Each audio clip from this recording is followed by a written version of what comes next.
All right, good evening, everyone. Want to call the Caldwell County Board of Commissioners meeting to order for the October 27th, 2025. I'd like to welcome those who are in attendance here with us this evening, as well as those who are watching from home through media, YouTube, Facebook, and any other way that we get it up and so people can see it. And we don't have anybody signed up for public comment this evening. And so that leads us to our first item of business, which is our invocation. We have Reverend Manny Elswick, the pastor of Central Advent Christian Church, with us here this evening.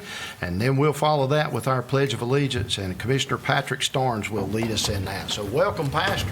Thank you, sir. Yeah, my family and I moved here about 6 weeks ago from the great state of Virginia. We have felt welcome and loved already here in Lenore. We enjoy the community, so thanks for the hospitality and the privilege of praying with you. Let's pray. Holy Father, we are so thankful for a time such as this. We ask that as the meeting progresses, Lord, may the hearts and minds of our leaders be lifted up and illumined before you. We lift up to you all those in this county. We ask for a blessing in their lives. In the name of Christ we humbly pray. Amen. Amen. Salute, pledge. I pledge allegiance to the flag of the United States of America and to the republic for which it stands, one nation, under God, indivisible, with liberty and justice for all. All right, thank you, everyone. Are there any amendments to our agenda this evening? Yes, sir, Mr. Chairman. Just as an item of housekeeping, we need to move number 10 on the consent agenda up to our first thing so that we can swear in our interim and deputy clerk to the board. All right. Hearing that move, anybody have any comment or discussion? And if not, I'll entertain a motion that we adopt this evening's agenda. Mr. Chair, I move that we accept this evening's agenda as the interim county manager has presented. All right. All those in favor signify by saying aye. Aye. Any opposed? And that motion carries.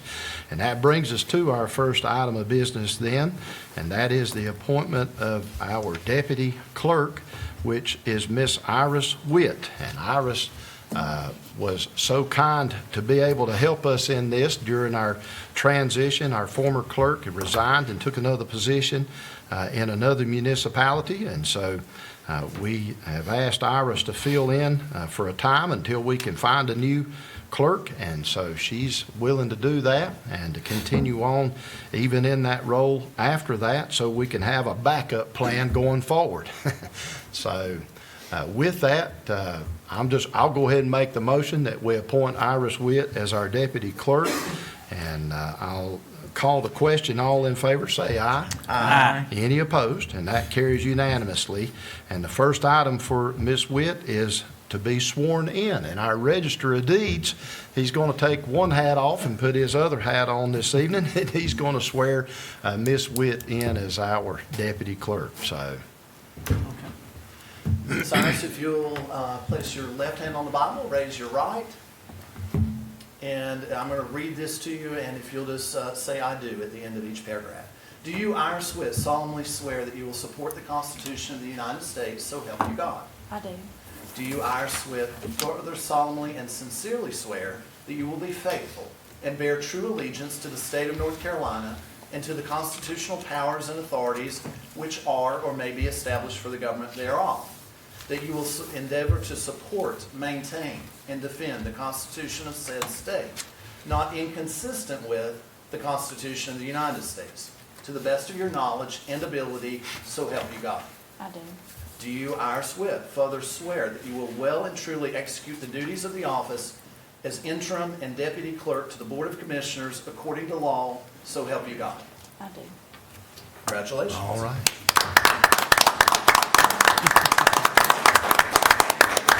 Thank you, Iris.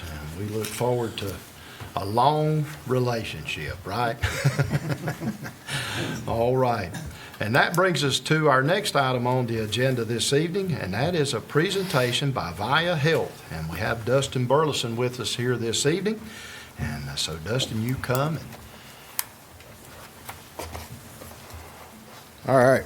Well, thank you all. Good evening to you guys. Dustin Burleson with VAYA Health, Community Relations Regional Director that covers Caldwell County among some others.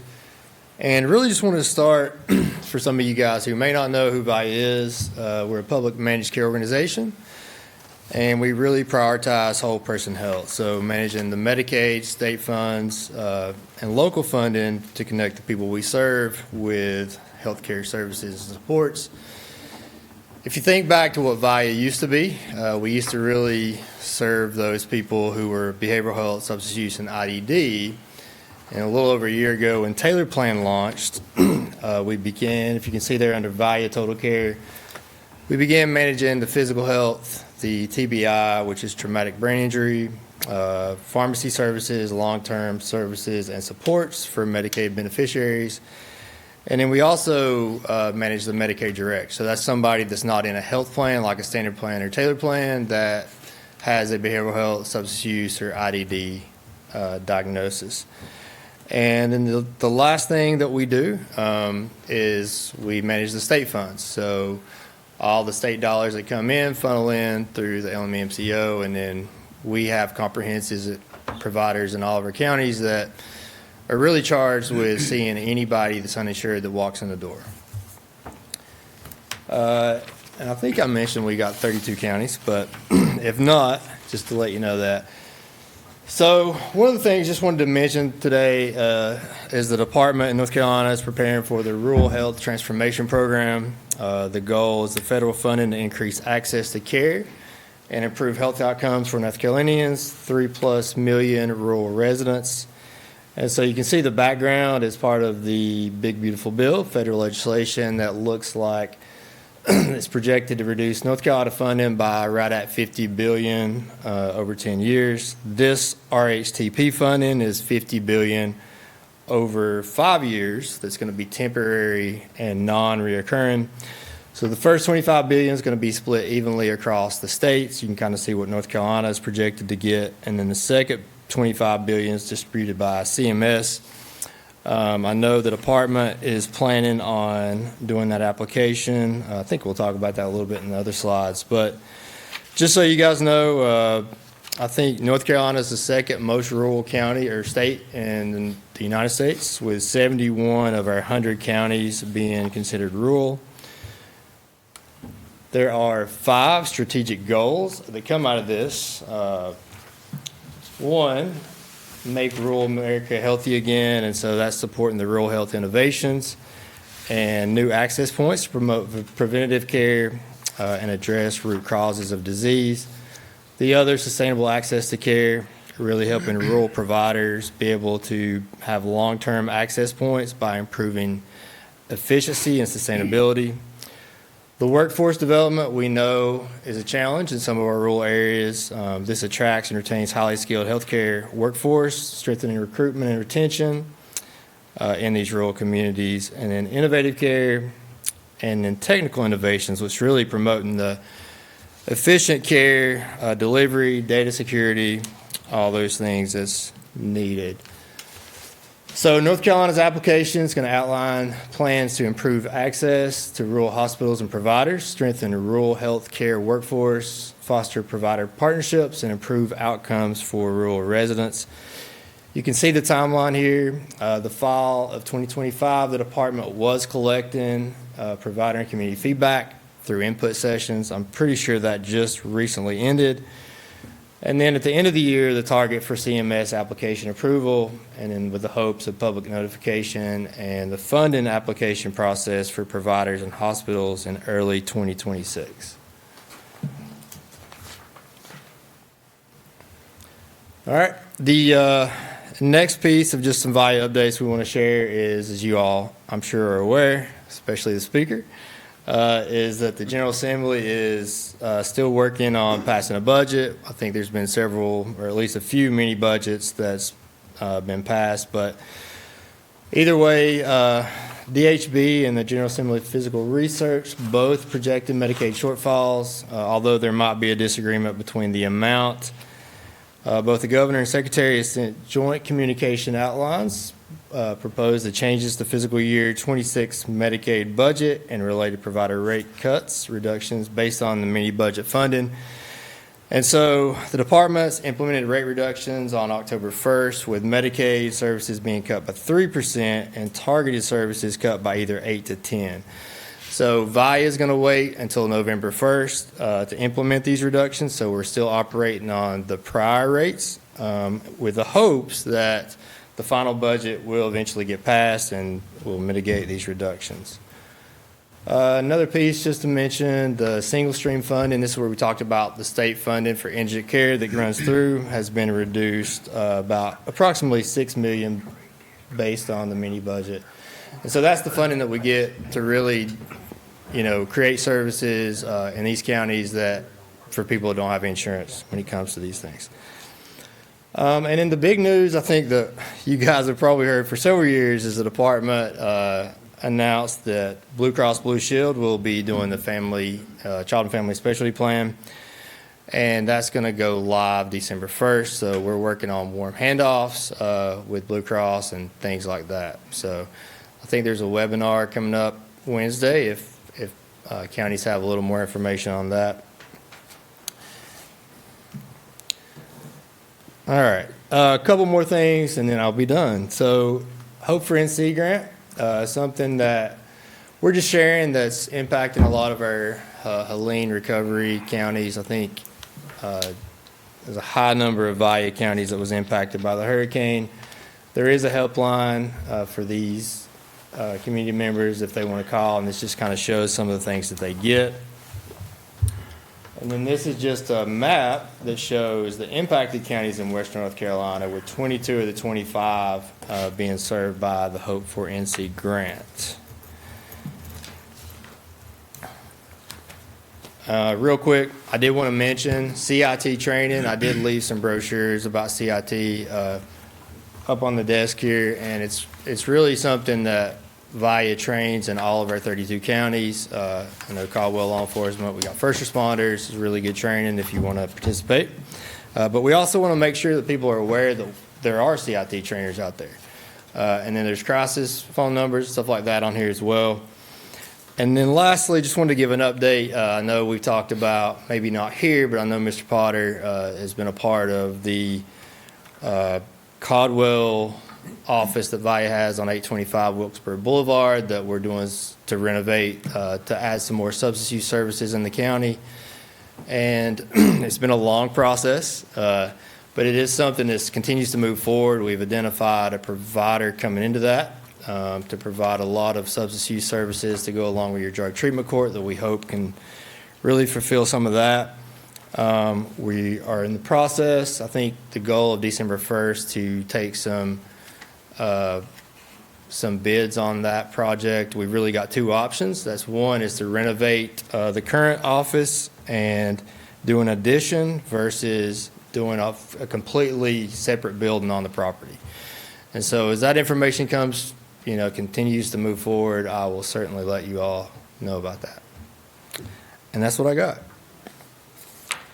You guys got any questions? All right, any questions or anything you want to add to any of that, Donnie?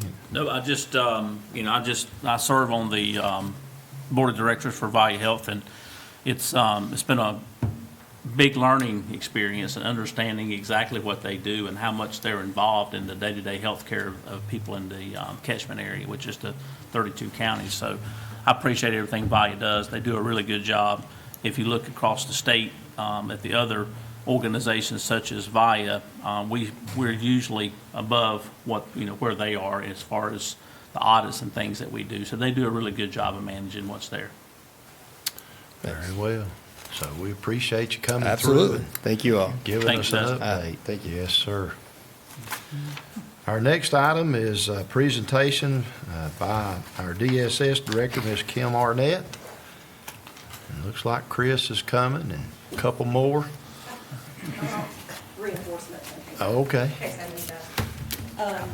Thank you for having me tonight. I'm just going to take a little bit of time to talk with you guys about a couple things. I've got Chris Conley, our financial officer, and Brandy Thompson, our program administrator with Economic Services. In case there are any programmatic questions that I don't know the answers to, Brandy is our expert in that area. And of course, if there are budgetary questions that we need more specifics on, then we're going to rely on Mr. Conley for that. So first, I want to say that I'm going to talk about two different things. One thing that's on the agenda, which is the H.R. 1, the One Big Beautiful Bill updates on SNAP and Medicaid. Then I'm going to touch on the federal shutdown and what that's looking like for the county, because I know that you all and probably everyone watching is interested in that. So I'll touch on that a little bit at the end, if that's okay with you. Yes, ma'am. Okay. So we'll start with the One Big Beautiful Bill, which is also referred to as H.R. 1. We're going to talk about the Medicaid and the SNAP implications of that bill for our county. So we'll start with SNAP. As you know, the Supplemental Nutrition Assistance Program is really important to our county, as well as lots of other counties in the state as a whole. We have about 14% of our county residents on SNAP, which is about 11,141. Some of the statistics under that are more statewide, so 4 in 5 families participating in SNAP have either a child, a senior, or an adult with a disability in the home.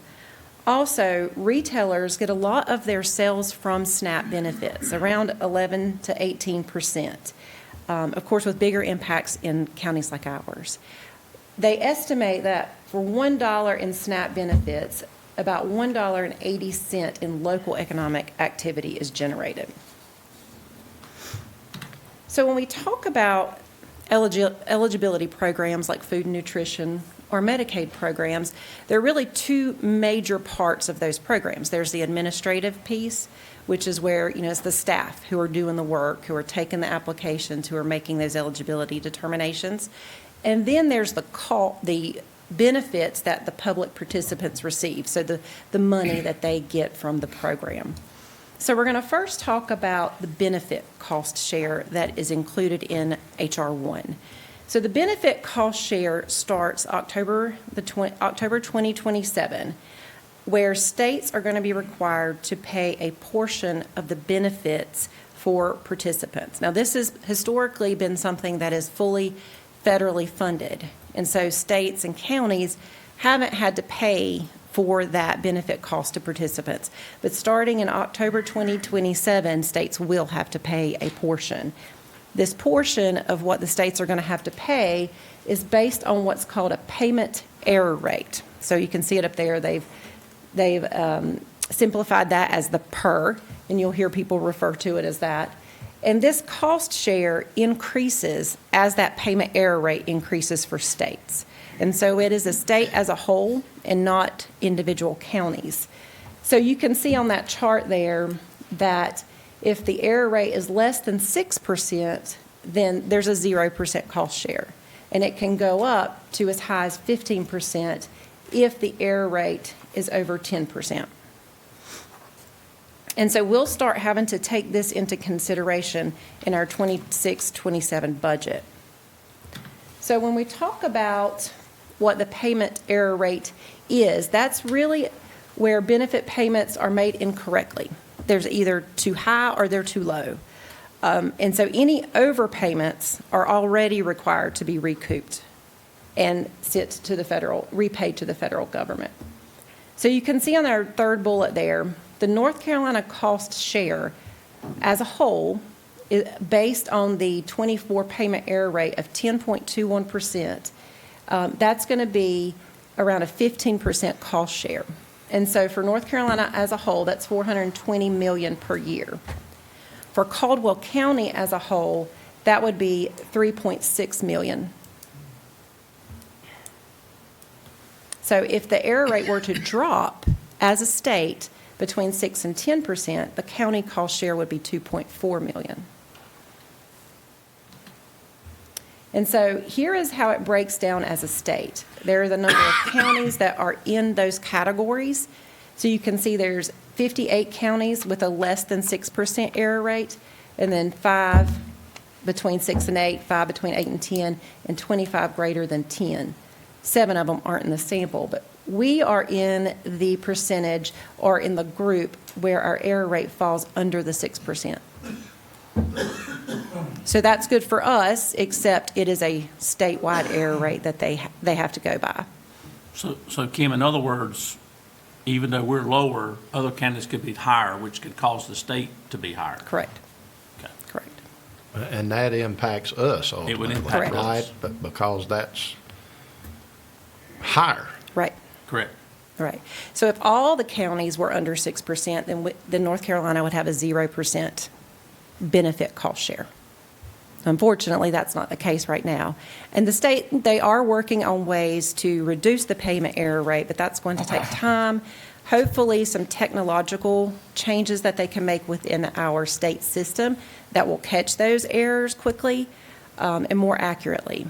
So it's not, because errors can be because of an eligibility worker making a mistake, which can happen, or it can be because a family inadvertently didn't report something accurately, or because they purposefully didn't report something accurately. So there are different reasons why those errors occur. Typically, they occur, again, in just how that eligibility is determined or the benefit amounts are calculated. So what the state is looking at, or the federal government is looking at for the states, is they're only taking into account payment errors that are plus or minus $57. So anything under $57 does not count toward that payment error rate. So they do have a small threshold there. Is that by week, by month, by year? They take the error rate by month, and then they look at it every month. And so they're looking at it. $57 is a monthly fee. Okay. Yeah. Pretty tight margins. Yes, Very. correct. Yeah. So North Carolina has two options. One option is to pay the increased benefit cost share. And that is based on error rates from 3 years prior also. So they're looking at 3 years prior for that initial benefit cost share. And then as we move forward, they'll be taking more current payment error rates to look at. So we can't get it cleaned up right now and it benefit us. Correct. Not immediately. Yeah. And then the option two is if we do not or cannot pay for the increased state benefit cost share, then North Carolina will have to stop offering the SNAP program completely, which could be pretty impactful to a lot of our citizens. As you can see, 14% are currently receiving benefits.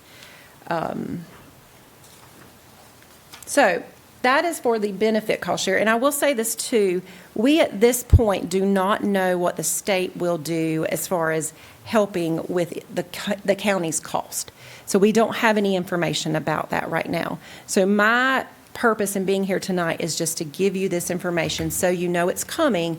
We just don't have we don't have any kind of policy that the state has given us as to say how much they're going to be helping to pay these additional expenses. So the next one is the administrative cost share with SNAP. And so again, this is where, this is the staff who are answering the phones and taking the applications and determining eligibility, how they get paid. So what happens now is the county pays 50% and the federal government pays 50%. So that is going to be reduced, and the counties will be responsible, or the state responsible, for 75% of that administrative cost, and the federal government will reduce theirs to 25%. And so this will start October 2026. And what that will look like for Caldwell County based on our current staffing is an increase by $560,000 a year. And so again, we do not know what that's going to look like as far as any help from the state at this point. How many people is that for that amount of money? How many people Staffing. work in food nutrition? How many people work in? No, he's saying how much is that 560,000? How many people does that equate out to roughly? Right, how many employees we have in food Right. and nutrition? We have 14 eligibility workers, Yeah. but we also have trainers, supervisors. So we have 14 people who take the applications, do the recertifications. Then we have 2 trainers. We also have supervisors who fall into that. Then we also have administrators who fall under that. Chris wants to say something. Go Yeah, ahead. and that cost is not simply staff. It takes into account all of our operational expenses that cost allocate to all the programs. So that's not just salary and benefits. That is, again, an estimate based on those cost allocated expenses such as postage. Chris, could you step up to the microphone? Postage, for an example, that $5,000 a month expense is going to cost allocate to all the different programs we have in the agency. F&S is about 10%, so F&S would pick up 10% of that $5,000 expense. So again, I just want to highlight that is not simply staff, salary, and benefits. It's It's a cost of doing the program Yeah, across the board. I Cost of got doing you. business. Yeah, to administer it, yeah. that Yeah. cost is really only probably about 60% of that is salary and benefits. The rest of that is all of our cost allocated expenses that distribute to all the programs. At some point in time, I think it would be good for all of us to sit up here to have that breakdown between where all them money is going to what area. Okay. Yeah, we can put something together for you. Okay, thank you. Mm-hmm. Yeah, I had asked him to, we've been talking about this quite a bit, and I had asked him to put this together because I didn't want the commissioners to be blindsided at any point in time. I wanted you to know that this, all this may not happen. Right. But all of it could happen. We don't know where we are, right? So I just wanted you to be transparent so you wouldn't be shocked if anything changes down the road. So that's why I asked her to come do this evening. But- Right, and we've had meetings, I know Wayne and I and Tony and Chris have had meetings about this, and so we wanted to go ahead and bring it to everyone's attention that, something is going to happen. We don't know the extent of it yet, but this, counties being responsible for this additional cost is worst-case scenario. Again, don't know what the state will be helping with, so we'll. And that's Yep. the key, that we don't know what the state's going to Right. be willing to do. But And to the state's benefit, I don't think they know what's coming Right. from the federal level. Right. If I'm Yeah. correct, so. yeah, Yeah, I think there's a lot of unknown out there at this point. correct. And so we'll move on to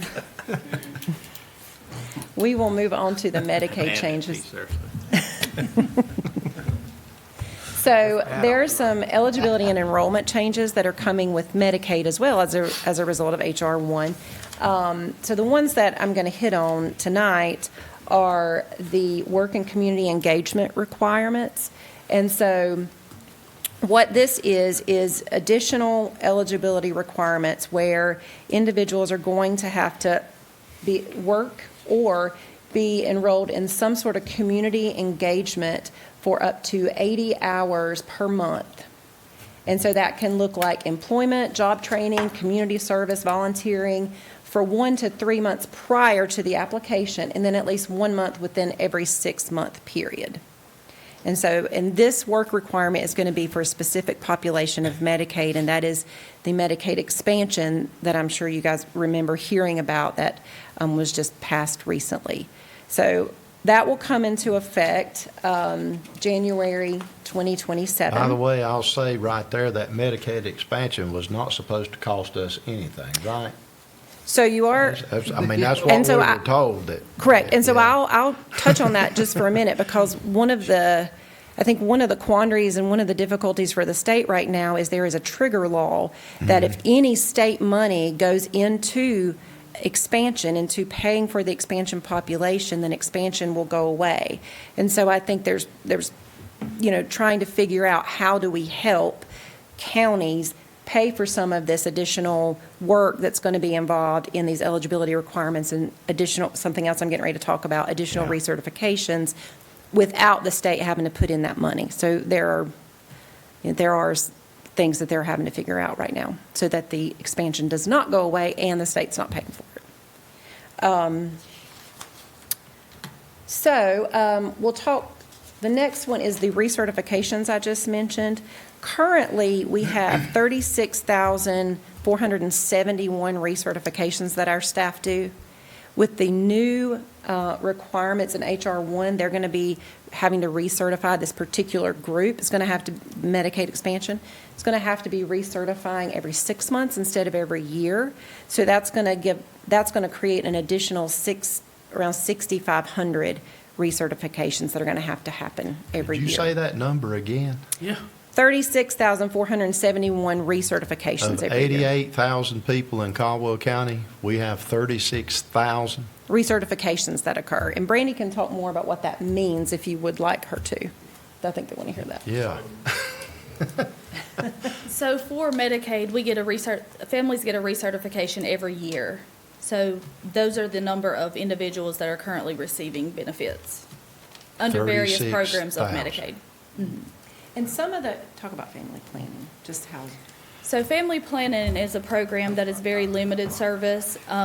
Anyone of any age can be eligible for family planning. So if you apply for Medicaid and you're not eligible for any of the other programs, you would be put on family planning. And it's only covers birth control, any kind of contraceptives to that nature. And so that is a very basic Very basic, yes. program for Medicaid, but it does require recertification every year. And understand, we don't set those rules and regulations and eligibility. That's set by the federal government, not us. If Correct. somebody qualifies, you can't deny them. Right. I'm just amazed. I know. I mean, And so with Medicaid. I know a lot of people, and I know a lot of people that ain't on Medicaid. Yeah, yeah. So with the work requirements, there is some expectation that folks will drop off of the Medicaid expansion program. And so we're looking at, right now, we have 12,864 Medicaid expansion participants. And so we're looking at a 15 to 25% reduction of that if their estimate is correct. And so there will be some reducing the recertifications, but we can't tell at this point exactly how many that would be. So, and this is just a brief timeline of what all of these changes look like. The SNAP work requirements are extended to adults ages 65, and it was previously younger than that, and so that happened October 25. The federal government reduces administrative reimbursement, so that's our administrative cost share we talked about. That happens October 26. January 27 is the Medicaid work requirements, and then October 27 is the benefit cost share for states. So that is the timeline, and I know that's, of course, I can answer any questions for you that I'm able to, and if I don't have the answer, I will try to get that for you. How many we need to hire to make sure we meet the timeline? Well, that's something that, Because that's all new for Correct. everything. Correct. And, we look at, I think that's our concern for our staff, is one, the payment error rate for food and nutrition. We're doing great right now, but we know that anytime there's a policy change, that's when your error rates go up. And so there's going to be policy change in FNS. And so we certainly want to look at our staffing and make sure that we have adequate staff to cover that and to make sure we don't go above that 6%, because while it is a statewide error rate, we certainly don't want to contribute to a higher percentage in Caldwell County. So we want to make sure that that's being done correctly. And then, of course, with Medicaid, there will be additional work. And so we're going to have to look at what that is as we get further into this and as we learn what the state's going to do. And that error rate also applies for somebody that is underpaid.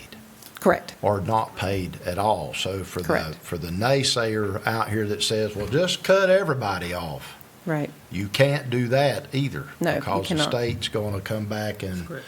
penalize you for that aspect of it too. And So- the state and the county, they have no say in who does or does not get benefits with these Right. programs. It is a federal government program. So. Now, we all know,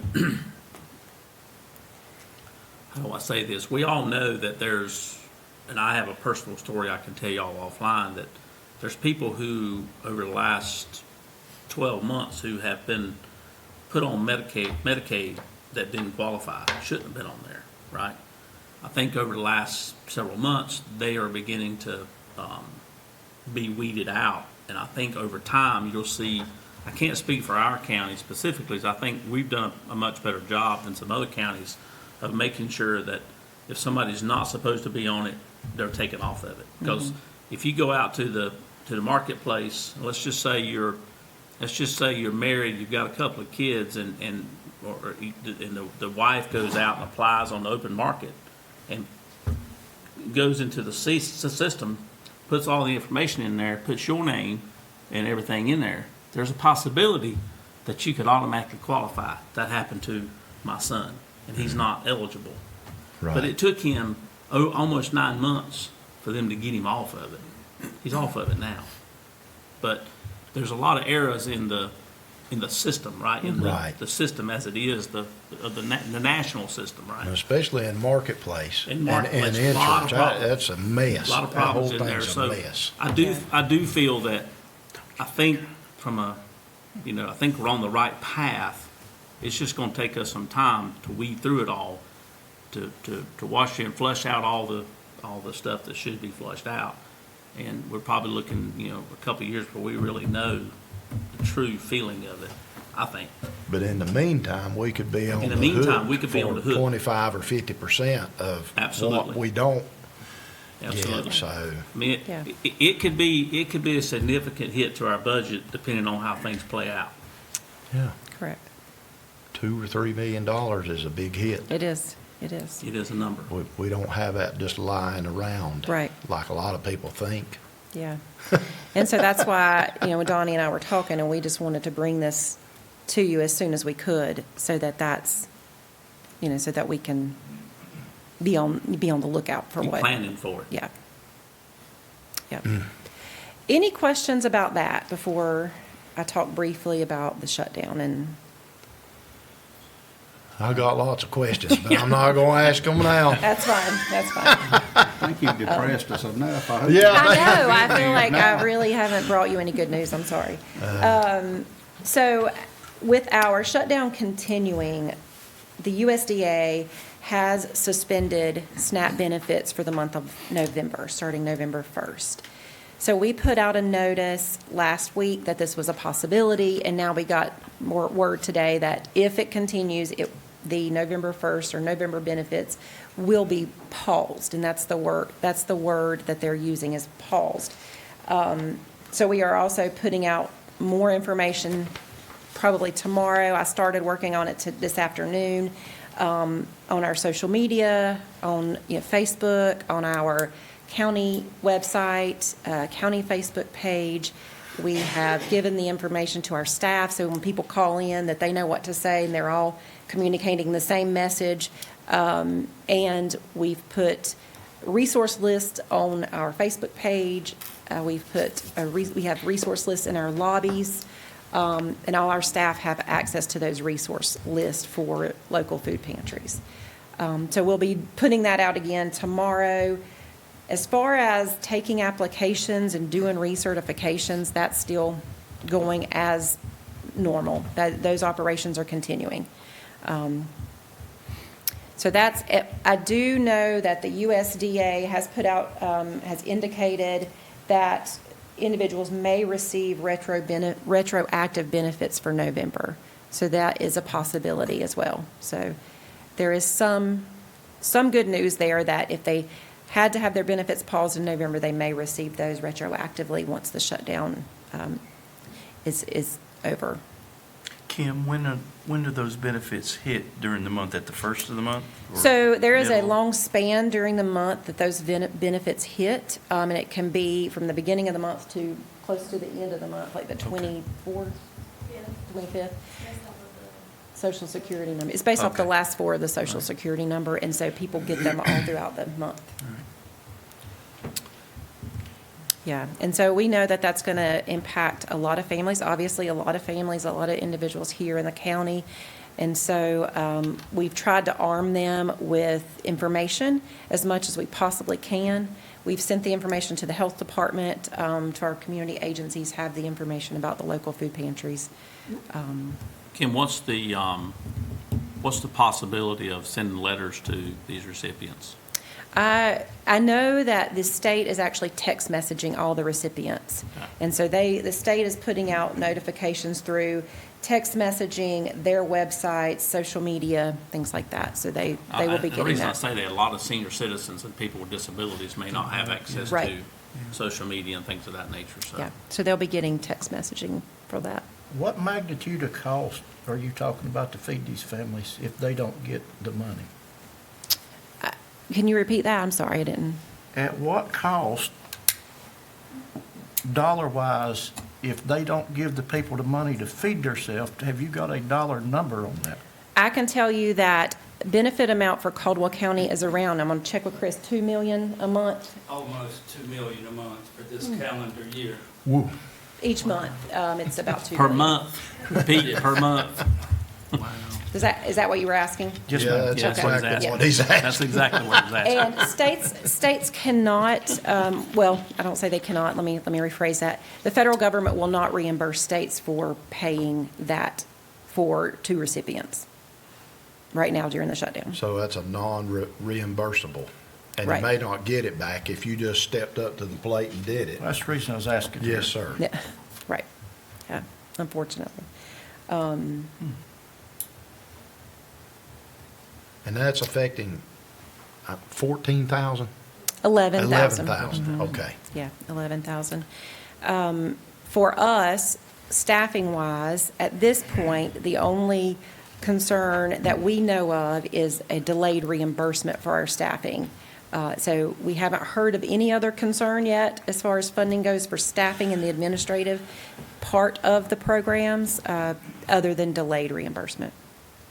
Now, that doesn't mean something may come up later, but as of now, that's what our concern would be there.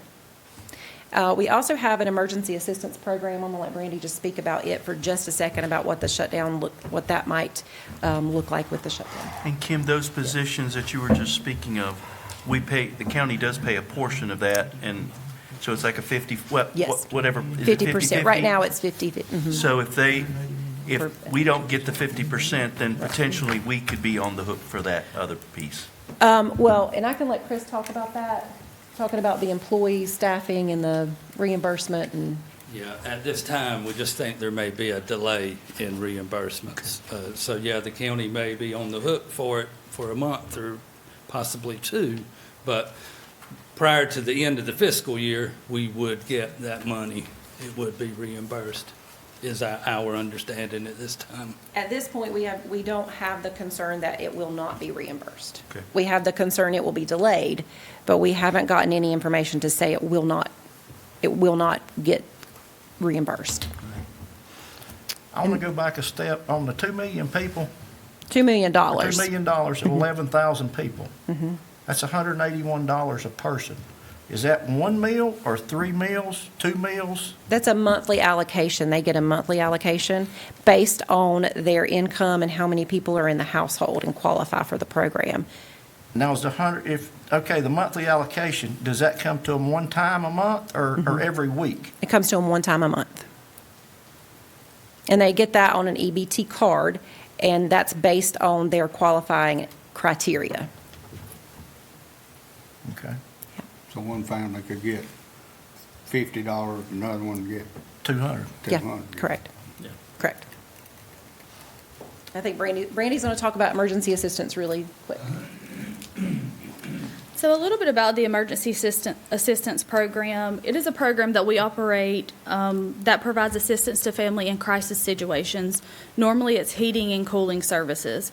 So our peak season is the month of December through March, and we normally run that program until the funds are exhausted. We are anticipating that this year we're not going to receive as much funds as we have in the past due to the shutdown. We have got notification that we will receive automatic LEAP payments, and that is Low Income Energy Assistance Program payments. We will be able to receive those payments as well. Currently, we have 637 citizens that are on that list to receive an automatic LEAP payment, and that will be for their primary heating source. Those automatic LEAP households are determined based off of if they have someone age 60 or older in the home. someone who's disabled, their income or resource limit met the criteria last fiscal year, or depending on the other services they receive within the county. In 2025, just to give you a little bit of a rundown, in 2025, our department issued approximately 2,000 emergency assistant payments to families, just to show you how much of an impact that's going to be this upcoming year. I do know there's other programs out here, and the power company's got one, Yes. that Blue Ridge that will help out, because you step up to the next dollar on your power bill. That's what that's for. And I don't know if y'all talk to them or they talk to y'all or how that works. We do. We have meetings with them, and we do advise clients or households whenever they come in to apply. If we don't have those funds, we refer them to different places, and sometimes it is their power company. Duke has the same program. We use Yoke Fellow a lot as well. They get Churches, funding. Churches. There's a few churches that, if, let's just say light bill's $400 and DSS can pay $200, a lot of times the church will pay the other. Yes. So, yeah, they work very closely with those folks. Any other questions? It was not the, I think there's a whole lot of questions. know. I just don't know that there's going to be any answers. I know, I feel it wasn't a very positive presentation, but I hope it was informative. And if you have any Well, it's questions. positive in that it allows us to know what's Yeah. coming and potentially coming. Right, And there's going to have to be some hard decisions made if things don't follow through like normal, right, which is going to impact a lot of folks, evidently. yeah, So, correct. Well, if you do have questions, feel free to reach out, and I will answer them if I can or find out the answer. Thank you. I appreciate it. all right. Thanks, Kim. you. Good job as always. Thank you. All right, and that brings us to our fourth item on the agenda this evening, and that is a discussion of our county manager. And I'll lead that off by saying we know that we've been in search of a new county manager within our county, and we think that we know that we have found the person and the applicant. We've done an interview with this gentleman, and so he's here tonight with his wife. And so I'll open that up if anybody else has a discussion around that before we entertain a motion. I'd like to say a couple of things, Randy. I just want to say, I'm proud to say that tonight we are bringing a Caldwell County native home, someone who has gained financial experience and knowledge as a local government auditor, who has gained experience working with partners and collaborating with others at the High Country COG, and someone who has experienced as the county manager in Alexander and town manager in Blowing Rock. I think this hire will be a major piece of our legacy as a board. I'm going to go ahead and I'll make another statement. I think this is a piece of the puzzle that's been left out of this county for some time. And for those reasons, I would move that the board approve the county manager employment contract for Billy Shane Fox as county manager of Caldwell County. All right, is there any other discussion around the motion? With that, I'll call the question then. All in favor say aye. Aye. Any opposed? And that carries unanimously. So Mr. Fox will be assuming that role December the 1st, at our first Monday in December. We just happen to be having a meeting that night, and we'll be doing his swearing in and all the things that accompany that. But he and his wife Jennifer are here tonight. And, well, I will certainly give you an opportunity to say something, Shane, if you would like to. I kind of seen you rearing you like a racehorse there in that seat, ready to bounce up. So Absolutely, yeah. Good evening, and thank you. Wow, thank you, and I appreciate you guys extending your confidence in me to be the next county manager here in Caldwell County. You mentioned coming home. Driving down here, it was familiar. Walking in, it felt like home. It felt like this is where we need to be. I appreciate my family, Jennifer, being here tonight. We have 3 children, 1 that lives here and 2 more that'll be coming very soon. looking forward to working with everyone, getting hitting the ground running December 1st with the staff, and looking forward to what we can accomplish together as a group. Thank you for extending your confidence and allowing me to be the next county manager here. Well, we appreciate you. Thank you. Thank you. Appreciate you willing to come, right? Yes, sir. Absolutely. To expand on Patrick's comment about you coming home, tell the people that are watching at home on television a little bit about, just a brief scenario about why he made the comment about you coming home.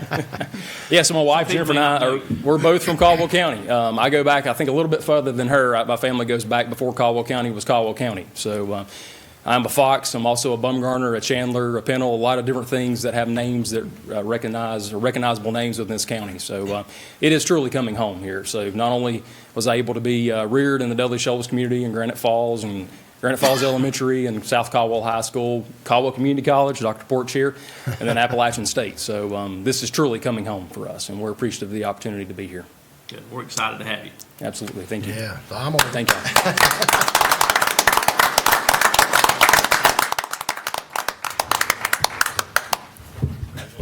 Congratulations.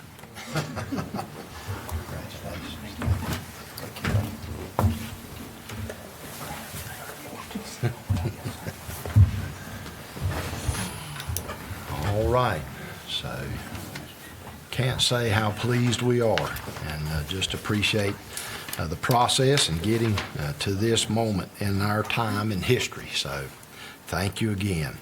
And that brings us then to our consent agenda and our interim county manager, whose job is ending up in a little while, but Mr. Wayne Rash. Yes, sir, Mr. Chairman, thank you so much. First item on our consent agenda tonight is number 4, Communication Center Recorder.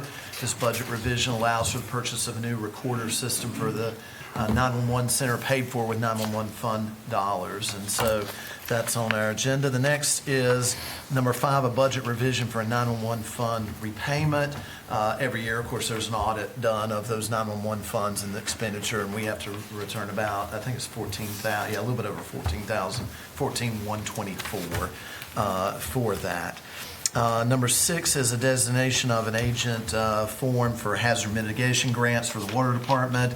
Appoints the interim county manager and the deputy manager as those agents, and that needs board approval tonight.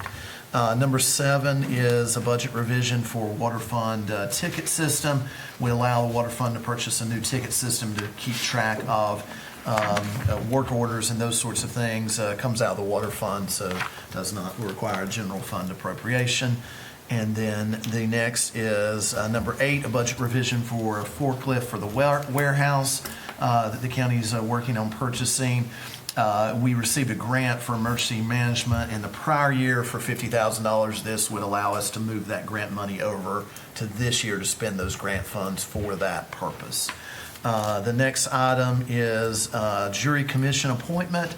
Our clerk of court has requested a certificate of appointment from Mr. Manny Woods to serve as a jury commissioner for the next 2 years, and that does require board approval as well. And then number 11 is the Caldwell County Housing Appeals Board appointments. You have 4 folks in front of you, applications for 4 individuals to serve in those 4 positions on that Housing Appeals Board, which would be for any time there's an appeal of an action done under a minimum housing ordinance. The 5th appointment to that board is the sheriff, and so he doesn't get a say in that, so unfortunately, but for the other 4 appointments, those are in front of you. Number 12 is EMS Peer Review Committee appointments, and you have those appointments, those names in front of you as well. The one name we would add is it does require a commissioner appointment, and Commissioner LaBrose has agreed to serve on that peer review committee for EMS. And that's a committee that's required under our general statutes and North Carolina Code, Administrative Code as well. And then finally, item 13 is approval of the minutes from the September 22nd meeting of the board. So, All right, so hearing the consent agenda presented, do I hear a motion that we adopt the consent agenda this evening? Mr. Chair, I move that we approve the consent agenda as the interim county manager has presented. All right, any other discussion or comment? All in favor say aye. Aye. Any opposed? That carries unanimously. And with that, I'll entertain a motion that we adjourn this evening. All in favor say aye. Aye. We are adjourned. Thank you again for being here, and hope you have a good evening.